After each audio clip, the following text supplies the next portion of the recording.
Hey pickleball players, you've heard of the flick, the roll, and the poke volley. Those flashy shots that you see pros hit all the time that turn heads. Maybe you've even tried them yourself, but here's the thing. Most players are using these shots at the wrong time, or they don't even know why they're hitting them. That's costing you points and keeping you from dominating the game. In this video, I'm breaking down exactly when to hit a flick, a roll, and a poke volley. And I'm teaching you the step-by-step technique for nailing each one on both the forehand and the backhand side. Stick with me and you'll be hitting these shots like a pro, picking the perfect moment to fire them off, and racking up wins like never before. Let's get started. And really quick, if you're new here, welcome. Pickleball Playbook is a place that you can come to learn strategies, techniques, and tactics to help take your game to the next level faster than you ever thought possible. So if that sounds like you and you're interested in something like that, we upload new videos every single week. Be sure to subscribe, and my promise to you is that you will improve your game. And for all those that are already subscribed, thanks for joining me once again. I'm super excited to have you here and teach you these things. It's going to be an awesome video. Let's open the playbook.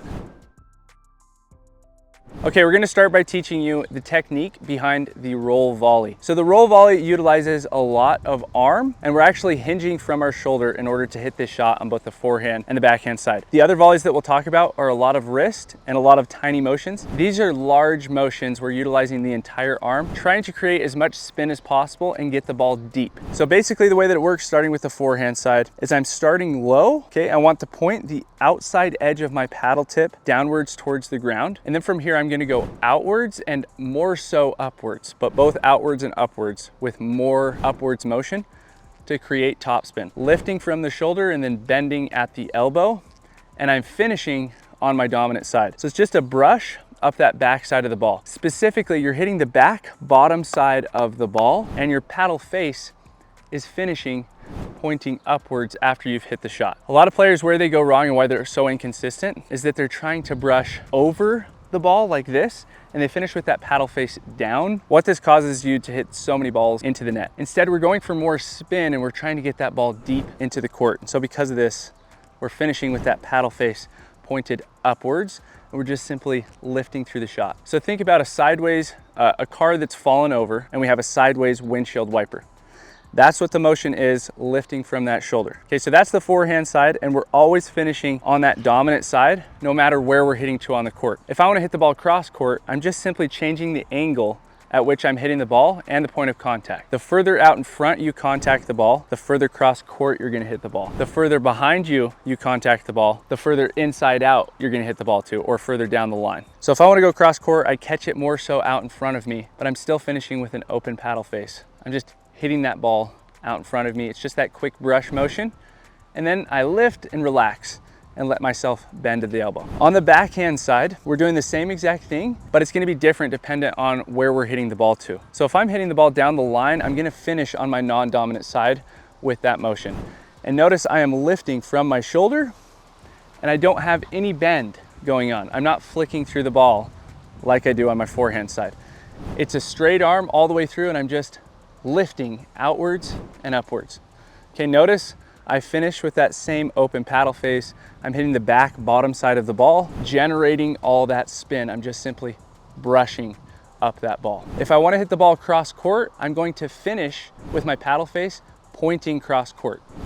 So all that I'm doing, instead of going down the line here, I draw a different line to cross court. That will get that ball cross court, but it's the same exact motion. And notice with this shot and with every single volley that you hit, you want to bend your knees and get into the kitchen as far as possible so that you can create as much pressure as possible on your opponents. If you don't bend your knees, you don't have as much reach getting into the kitchen, so you're not going to be able to put as much pressure on your opponents. But just remember, we're hinging from the shoulder for both of these shots, finishing with our paddle faces open. And then on the backhand side, if I want to go cross court, I finish with my paddle cross court. If I want to go down the line, I finish with my paddle down the line. On the forehand side, either way, I finish on this side, but it's my point of contact. The further out in front, the further cross court it's going to go. The further behind, the further down the line it's gonna go. Now let's talk about when we wanna be using a roll and when we don't wanna be using a roll. We wanna be hitting a forehand and a backhand roll to keep our opponents back. So the most optimal time to do a roll is on the 4th shot of the rally. And you're gonna be hitting the 4th shot of the rally if you're the returning team. So if you return a ball and you're running forward into the court, that next shot, if you can get it out of the air, you're gonna be hitting a roll 90% of the time, trying to keep your opponents back, trying to keep them deep in the court. You're creating as much topspin as possible so that the ball drops back down into the court, and then you're trying to get it on them as fast as possible. So it's a quick brush up and out motion to be able to keep our opponents back, keep them from transitioning into the net. Because as soon as they get up to the net, now all things are equal. But what's different with pickleball than other sports is that the returning team has the advantage. If you said that to a tennis player, that wouldn't make much sense to them, because in tennis, obviously the serving team has the advantage. But because you have to stay back as the serving team and hit the 3rd shot back on the baseline, you're obviously gonna be on defense as the serving team. And so because of that, we're hitting rolls to keep our opponents from being offensive. We're staying on offense by hitting rolls and keeping our opponents on defense. Hey, really quick, if you're in need of a pickleball bag, this is the bag that I use. It's the Forward pickleball bag. It's the best bag on the market because it's specific for pickleball. They've thought about a lot of stuff that really helps pickleball players, such as, starting here, we have this little flap, okay? For me, I carry my camera in here. I also carry some balls in here. It's meant for balls, but you can carry whatever you want in here. On this side is where I carry my balls, all of them, and you can actually put up to 4 balls in there, probably fit 5 in there. But it's just a nice little convenient way, if you crack a ball, go grab a ball from your bag or whatever it might be. And then probably my favorite part is the dividers in here. All of my paddles can be divided. You can fit 4 to 5 paddles in here, and they're all divided so that they're not rubbing up on each other and ruining that carbon fiber or that fiberglass or whatever your paddle surface might be. It's not rubbing up against it and then ultimately ruining your paddle so that you have to get a new one. So a lot of thought went into it. You can also carry tons of different stuff in here. If you need a workout on the court, like a laptop, you can just put it into one of the dividers. It has tons of different pockets for little stuff and your snacks and stuff like that. And I also love that it's 100% waterproof. So as soon as I zip it up, no matter how much rain comes down, all your stuff inside your bag is gonna be totally safe and protected. And they have a lifetime warranty. The material on here really isn't gonna break. You'd have to try to slice through it or something like that. It's just really robust and nice material, especially on the bottom. I noticed with a lot of bags that I've had in the past, the bottoms wear out so soon since they rub up against the ground so much. This material on the bottom, you're not gonna get through it. So it's an absolutely fantastic bag. If you need one, you can go through my link and get free shipping. If you don't need one now, just remember this video, come back at some future time, and you can get free shipping with my link. But yeah, that's the bag I use. Just wanted to show you guys that. Be sure to check it out. All right, now we're gonna talk about the technique behind the flick. I'll see a lot of people do the flick when their opponents are back. You don't want to be flicking when your opponents are back. Instead, it's what you want to be doing when your opponents are forward. If you attack while your opponents are back with a flick is going to hit the ground extremely fast. So if it hits the ground extremely fast and they're back, they'll have a whole lot of time to react. Whereas if they're up at the net, they won't have a lot of time to react because you'll be able to get that ball down at their feet. So essentially, a flick creates a ton of spin. It's a really fast shot, and we use that shot to attack. And the technique behind it is on the forehand side, we're just simply going to be taking our forearm from open to closed. A lot of people think that you need to use your wrist as you're hitting a flick, and that's absolutely incorrect. We do not want to be slapping through with wrist. This will be really inconsistent. It's hard to keep the ball in. So instead, you're just simply going from forearm open on the forehand side to closed, and you're coming over that ball. Now with this specific shot, you're closing your paddle face over the ball, creating so much spin. You're getting that ball really short into the court. And this is a fantastic shot for attacking. So I'm just simply going windshield wiper, open to closed, open forearm, closed forearm. Tip a paddle down, tip paddle up. Backhand side is the same exact thing. Tip a paddle down. This outside tip is going to be pointed down. And then I'm just simply going from forearm closed to forearm open. A really fast motion. And it's not a large motion. Okay, I'm not using my entire elbow and pushing my elbow into myself. It's a quick, fast motion, tip down to tip up, and then we stop.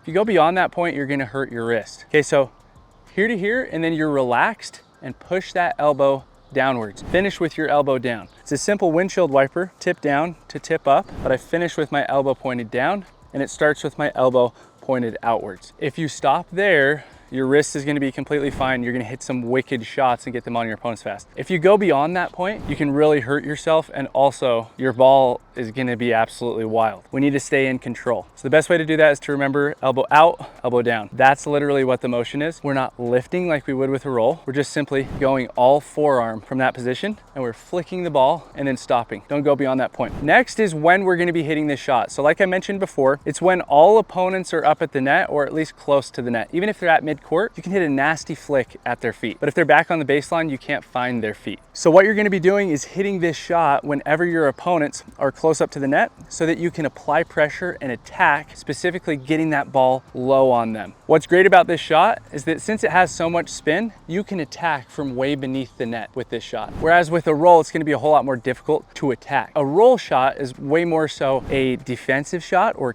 a keeping your opponents on defense shot. Can't really be that offensive with this shot since it's such a large motion, but with the flick, it can be extremely offensive because it's such a short motion. So you're just simply flicking at your opponents from that low position. You can also do a flick from up here and hit absolutely crazy angles. If you want to go way cross court, all that you're simply going to do is angle your paddle face cross court and make contact out in front on both the forehand and the backhand side. If you want to go down the line, you're finishing with your paddle face pointed down the line after the point of contact. So what this comes down to is wrist manipulation, not breaking our wrist through the motion. We're actually keeping our wrist in the same exact spot throughout the motion. If I want to go down the line, I'm going to lock my wrist inwards as I hit through that motion. If I want to go cross court, my wrist is no longer locked inwards. It's now just nice and relaxed as I hit through the shot, because that automatically puts my paddle face in that position. The most important thing is to not break your wrist throughout the motion. If you do that, you'll be extremely inconsistent. You'll hit the net all the time. So remember, it's not the wrist. It's just simply elbow to the side to elbow to the ground. And on the forehand side, it's the absolute opposite. Elbow to the ground, elbow to the side. All that you're doing is lifting that elbow through the motion. That will help you a ton so that you don't have any wrist problems or experience any wrist pain. But remember, we're using this shot when we're attacking our opponents and we're all up at the net, or our opponents are getting close to the net and we see feet in the court, so that we can hit the ball down at their feet and attack them and ultimately take advantage of the point. All right, now we're going to talk about the poke volley, and this is by far my favorite shot to hit. With the poke volley, what we're going to be doing is starting and finishing with our elbow in the same exact position. That's the most important part that will really help you with this shot. Starting with the forehand side, our elbow is down and it finishes down. So we might have a little bit of a flick in the motion, but not much. And so essentially you're trying to finish your motion with your paddle tip pointing in the same exact direction as when it started the motion. So it's to the side, and it's still to the side after I've finished the motion. On the forehand side, we're starting in close to the body, pushing out and then getting extremely firm. So we're nice and relaxed here, push out and we stop ourselves. This is gonna get the ball on our opponents really fast, and it's a really manipulative shot. That's why it's one of my favorites. So I'm going from this position as if I'm flicking out a muscle. If you've ever gone like this, maybe after doing a workout, shaking out your muscles, it's that same exact motion, and then we're stopping ourselves. So remember, we're relaxed to firm, relaxed to firm. And as you can see, there's a little bit of topspin going on, but it's nothing like a flick. And it's obviously nothing like a roll either. But there's a little bit of topspin going on. And the whole goal with this is to get it on our opponents as quickly as possible when they're all up at the net. On the backhand side, it's the same exact thing. We start in here close next to our body, and we just push out with that slight wrist snap at the end. We're shaking out that muscle. Notice my fingers, they're down and towards the side throughout the motion. Same exact thing with my paddle. It's down and towards the side. It's down and towards the side. You want to be using the poke whenever the ball is beneath the net. So it's a fantastic shot to use when your opponents think that you're going to dink the ball out of the air. Okay, reach in and dink it out of the air. Or they probably even think that you're going to let the ball bounce and then dink the ball. So you're coming in as if you're going to dink the ball, and then you're just simply punching out through that shot. So this shot specifically used to initiate hands battles. So we want to be hitting our opponents in the chicken wing position. Since I'm a righty player, you want to be aiming for my right hip, because this is an awkward position to defend from, especially when I don't know a speed up is coming. And that's why the poke is so fantastic, is you really don't know when this shot is coming or where it's coming to. And even if you do, you have to guess forehand or backhand, because it's such a fast shot as you come through. So we're using the poke to apply pressure on our opponents when we're all up at the kitchen line, initiate that hands battle, and then ultimately come out on top of it. So now a quick pop quiz. If I do a poke at my opponents, they counterattack and the ball is above net tape, what shot should I hit? Should I hit a roll, a flick,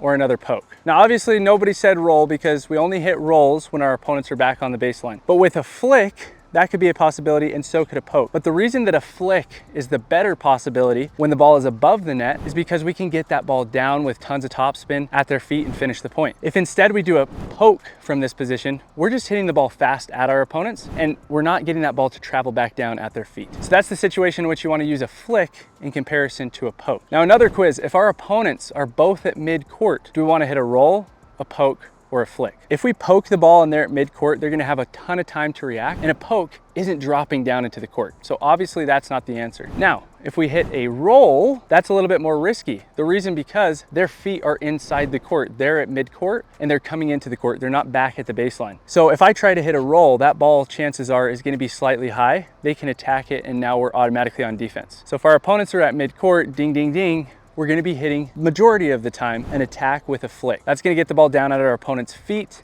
and create offense for us, keep them on defense. Now, the last question, this one should be easiest of all. What do we do if we're hitting the fourth shot of the rally?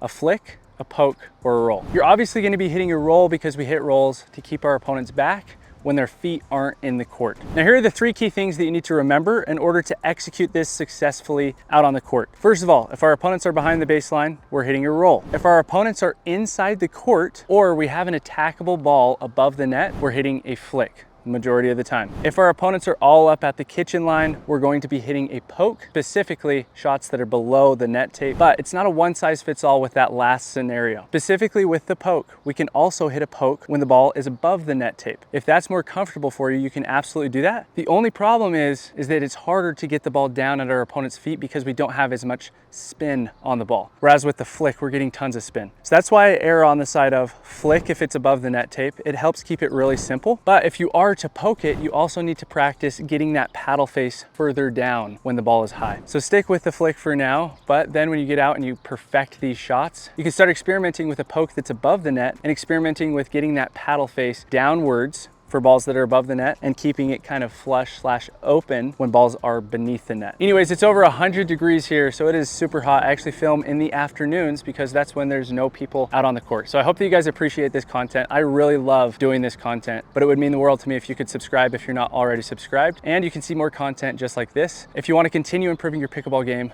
watch this video, check it out, and I will see you over there.